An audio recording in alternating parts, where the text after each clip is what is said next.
زلزلے کا سبب یہ گناہ ہے۔ اللہ تبارک و تعالیٰ کی آپ مطلب قدرت دیکھیے کہ جس زمین پر ہم جی رہے ہیں یہ زمین کب ہلتی ہمیں پتہ نہیں چلے گا۔ یعنی آپ غور کیجئے، اس وقت میں بیٹھا ہوں، یہ زمین اندر سے کب ہلے گی، یہ کیسے پھٹے گی، اور پھر ہماری عمارتیں، ہمارا سب کچھ اسی زمین پر قائم ہے۔ ہمارے بڑے بڑے ٹاور، ایون کے پہاڑ اس زمین پر قائم ہیں۔ یہ زمین کا ہلنا، یہ پہاڑ کے تودے گرتے ہیں۔ یہ جو ابھی بھی زلزلہ آیا، پتہ چلا پہاڑ کے پتھر گرے گئے۔ زمین ہلی، زمین ہلتی ہے، سڑکیں پھٹ جاتی ہیں، زمینوں کے اندر بلڈنگیں چلی جاتی ہیں، دیواریں گر جاتی ہیں، چھتیں گر جاتی ہیں۔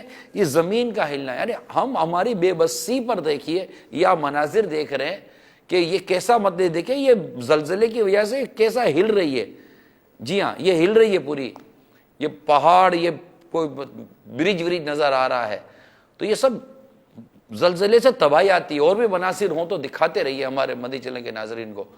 تو یہ چیزیں جو ہے نا، یہ چیزیں ہمیں خدا کی قدرت کی ایک تو نشانی بھی ہے، اللہ کا حکم چلتا ہے، اور یہ دیکھنا ہے اس کو کہ وہ مطلب اس تباہی کو دیکھ کر اس پر کیا فرق پڑا، کہ وہ کتنا مطلب کہ ڈرا، کتنا اس کے اندر خوف خدا پیدا ہوا۔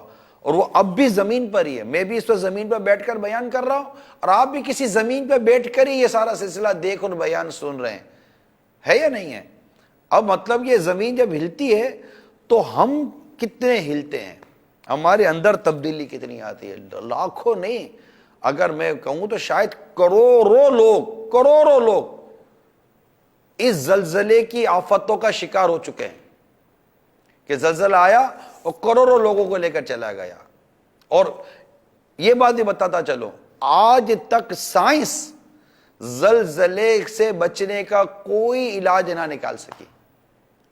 ایک اسکیل ضرور ہے جو یہ بتا دیتا ہے کہ جناب یہ کتنی شدت کا زلزلہ آیا، لیکن یہ آتا کب ہے، یہ زمین ہلتی کب ہے، اور یہ تباہی آتی کب ہے، کوئی نہیں جانتا۔